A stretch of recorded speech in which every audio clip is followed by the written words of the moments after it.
Suatu hari, saat kota Madinah sedang dalam suasana aman dan tenang, terlihat dari tempat ketinggian di pinggir kota debu tebal yang mengepul ke udara. Debu itu semakin meninggi, bergumpal-gumpal hingga hampir menutup angkasa. Angin yang bertiup menyebabkan gumpalan debu dari butiran-butiran pasir Sahara yang lembut dan terbang menghampiri pintu-pintu rumah di Madinah dan berhembus dengan kuatnya di jalan-jalan.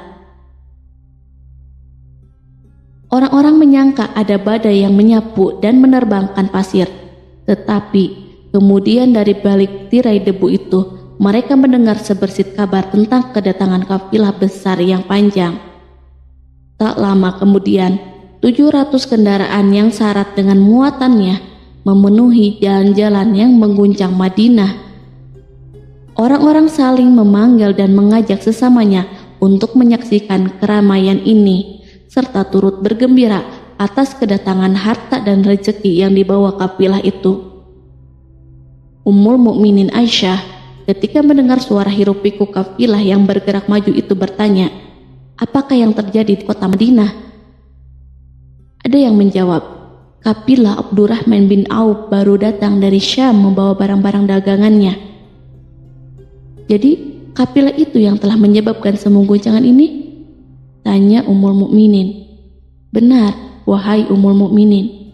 Jumlahnya 700 kendaraan." Ummul Mukminin menggeleng-gelengkan kepala. Pandangannya menerawang jauh seolah-olah sedang mengingat-ingat peristiwa yang pernah dilihat atau ucapan yang pernah didengarnya. Kemudian ia berkata, "Aku pernah mendengar Rasulullah Shallallahu Alaihi Wasallam bersabda, aku melihat Abdurrahman bin Auf masuk surga dengan merangkak." Abdurrahman bin Auf akan masuk surga dengan merangkak. Mengapa ia tidak memasukinya dengan melompat atau berlari kecil bersama angkatan pertama para sahabat Rasulullah?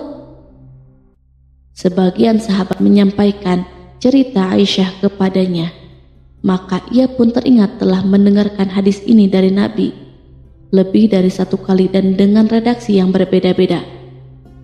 Sebelum tali-tali pengikat perniagaannya dilepas, Abdurrahman melangkahkan kakinya ke rumah Aisyah lalu berkata kepadanya, "Engkau telah mengingatkanku suatu hadis yang tidak pernah kulupakan. Maka saksikanlah bahwa kafilah ini dengan semua muatannya beserta kendaraan dan perlengkapannya aku persembahkan di jalan Allah Azza wa Jalla." Seluruh muatan 700 kendaraan itu dibagi-bagikan kepada semua penduduk Madinah dan sekitarnya sebagai perbuatan baik yang agung.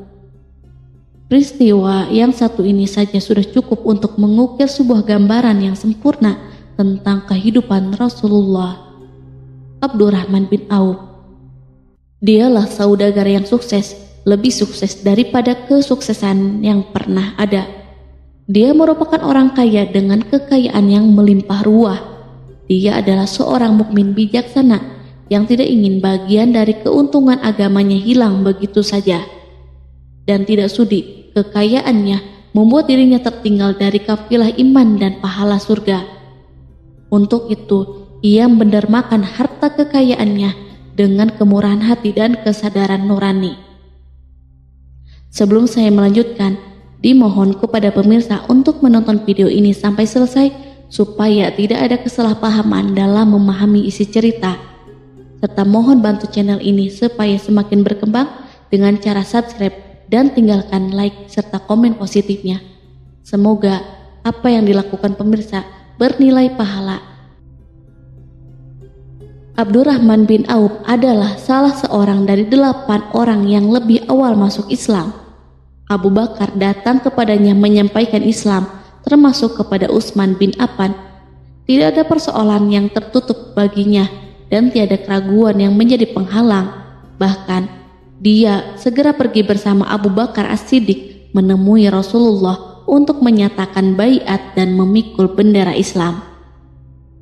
Sejak menganut Islam sampai berpulang ke rahmatullah dalam usia 75 tahun, ia selalu menjadi teladan yang cemerlang sebagai seorang mukmin yang besar.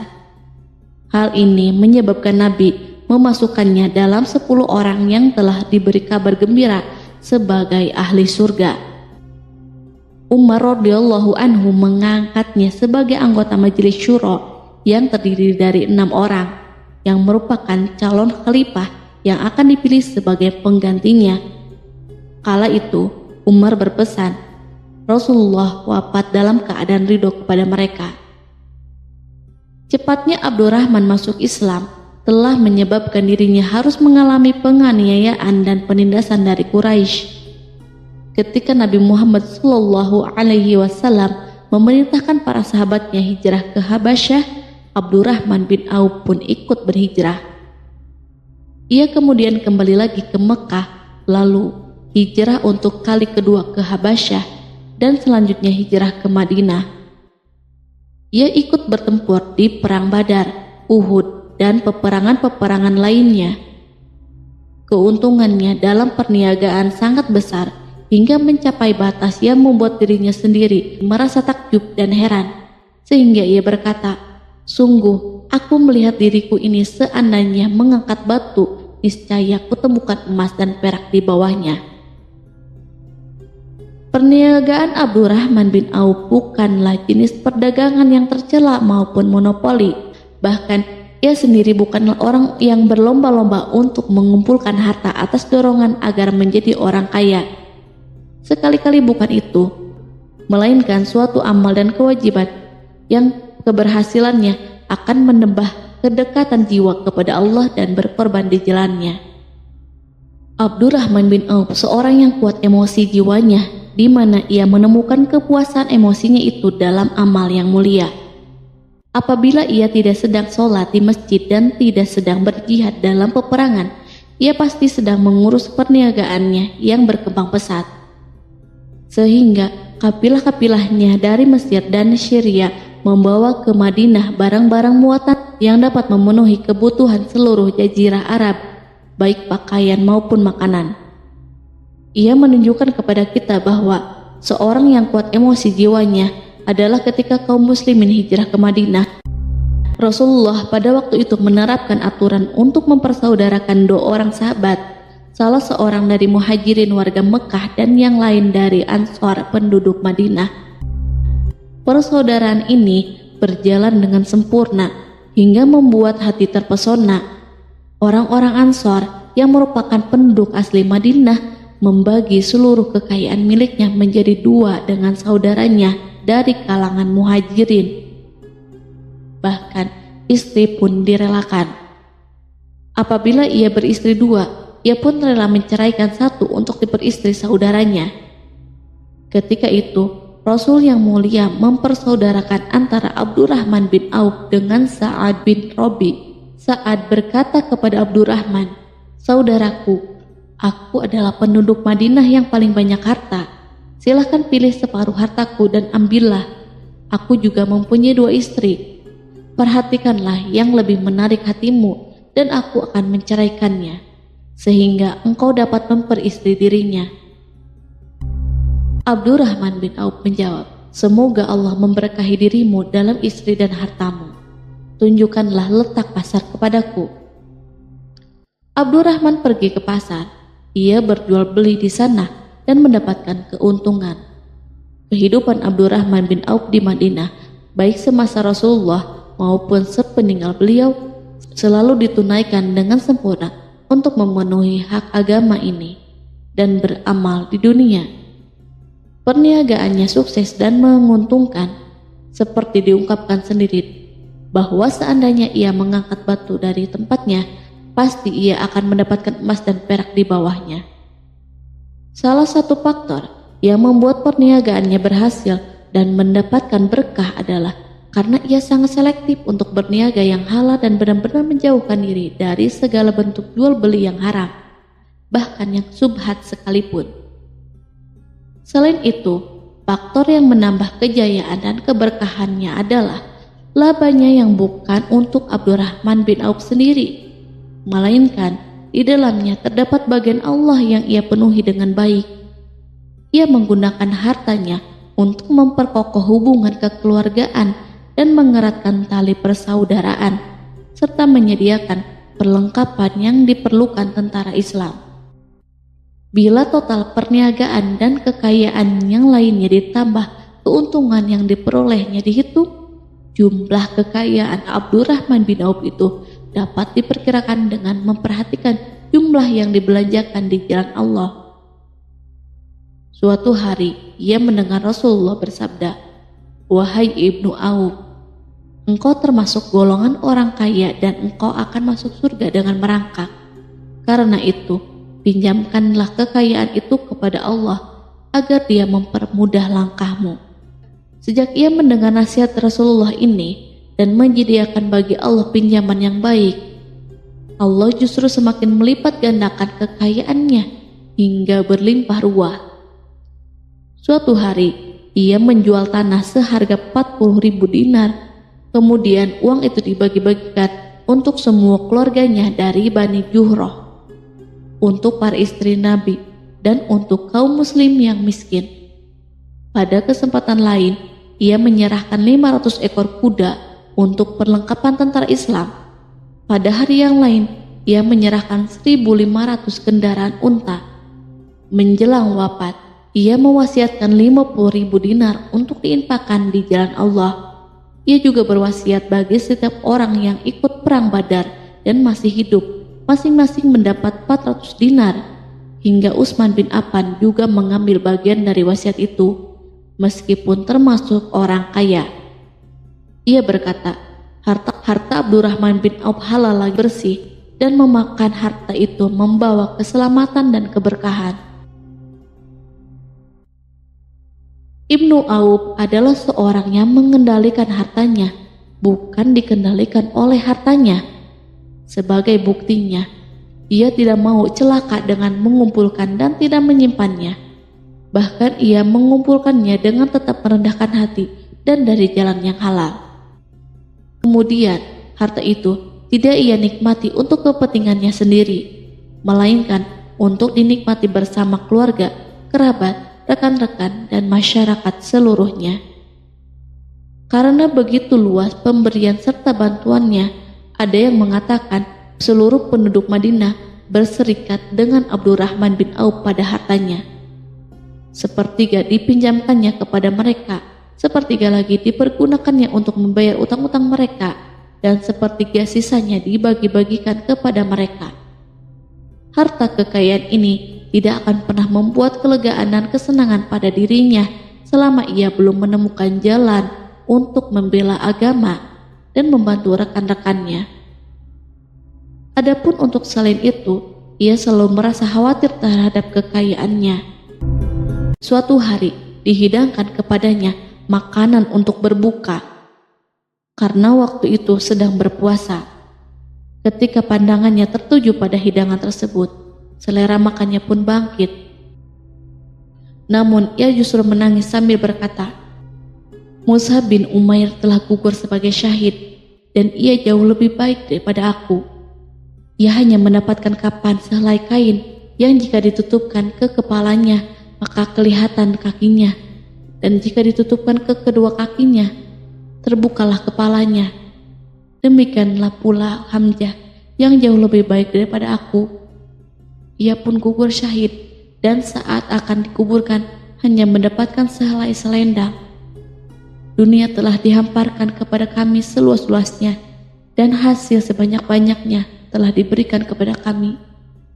Sungguh, kami khawatir bila pahala kebaikan kami telah disegerakan balasannya di dunia."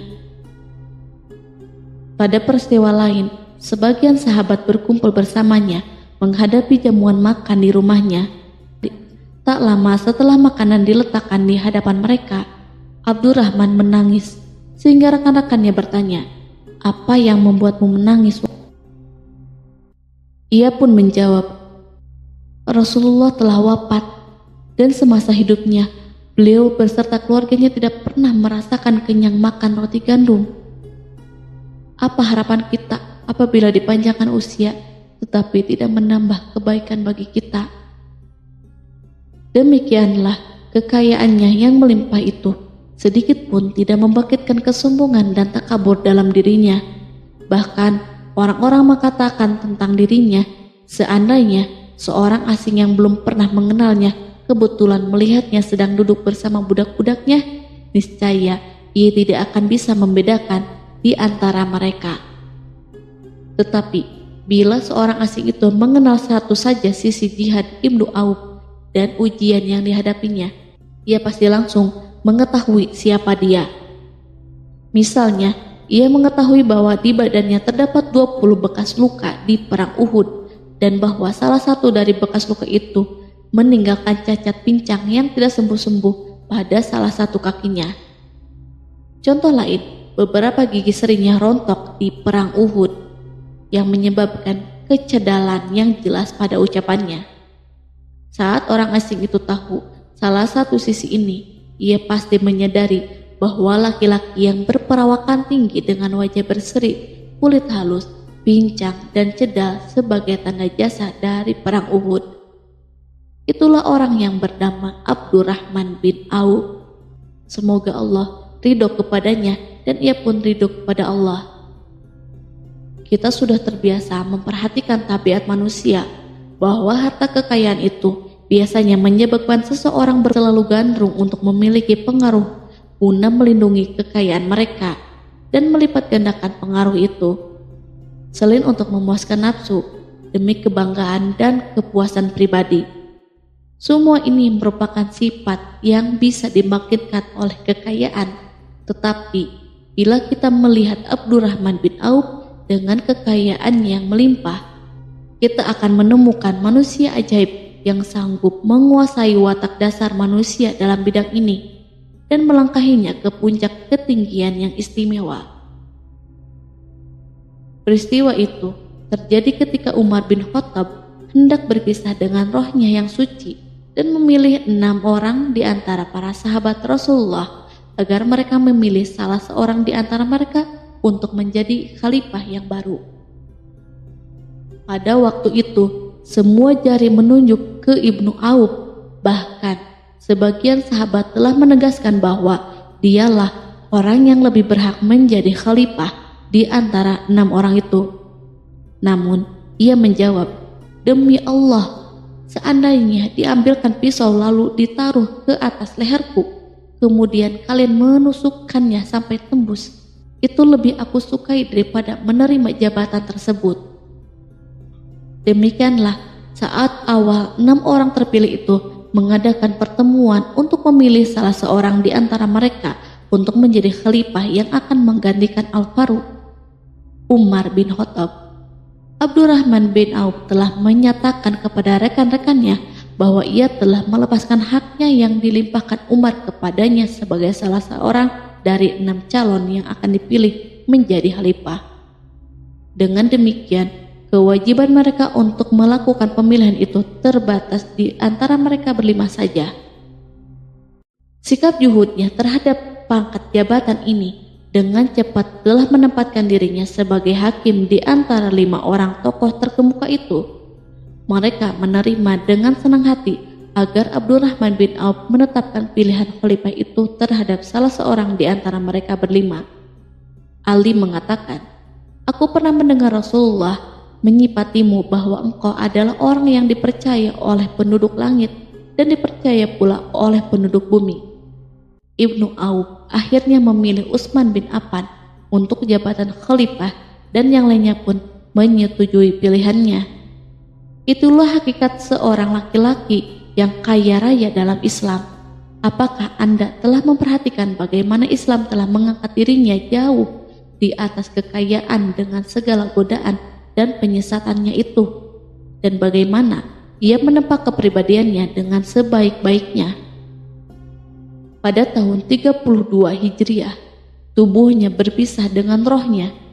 Ummul Mukminin Aisyah ingin memberinya kemuliaan khusus yang tidak diberikan kepada orang lain, dengan memberikan usulan kepadanya ketika ia masih terbaring di ranjang menuju kematian agar bersedia dikuburkan di pekarangan rumahnya, berdekatan dengan Rasulullah, Abu Bakar, dan Umar. Namun, ia memang seorang muslim yang telah dididik Islam dengan sebaik-baiknya, sehingga merasa malu bila dirinya diangkat dan disandingkan dalam kedudukan tersebut. Selain itu, ia telah membuat janji dan ikrar yang kuat dengan Utsman bin Maz'un, yakni jika salah seorang di antara mereka meninggal sesudah yang lain, hendaklah ia dikuburkan di dekat sahabatnya itu. Saat rohnya bersiap-siap memulai perjalanan yang baru, air matanya meleleh, sedangkan lidahnya bergerak-gerak mengucapkan kata-kata, "Aku khawatir dipisahkan dari sahabat-sahabatku karena kekayaanku yang melimpah ruah." Namun, ketenangan dari Allah segera menyelimutinya. Lalu senyuman tipis menghiasi wajahnya disebabkan suka memberi cahaya dan kebahagiaan yang menenteramkan jiwa. Ia memasang telinganya untuk menangkap sesuatu, seolah-olah ada suara yang lembut, merdu yang datang mendekat. Ia sedang mengenang kebenaran sabda Rasulullah yang pernah beliau ucapkan, "Abdurrahman bin Auf di dalam surga." Ia barangkali juga sedang mendengarkan janji Allah dalam kitabnya. Orang yang menginfakkan hartanya di jalan Allah, kemudian tidak mengiringi apa yang dia infakkan itu dengan menyebut-nyebutnya dan menyakiti perasaan penerima, mereka memperoleh pahala di sisi Rob mereka. Tak ada rasa takut pada mereka dan mereka tidak bersedih hati. Quran Surat Al-Baqarah ayat 262.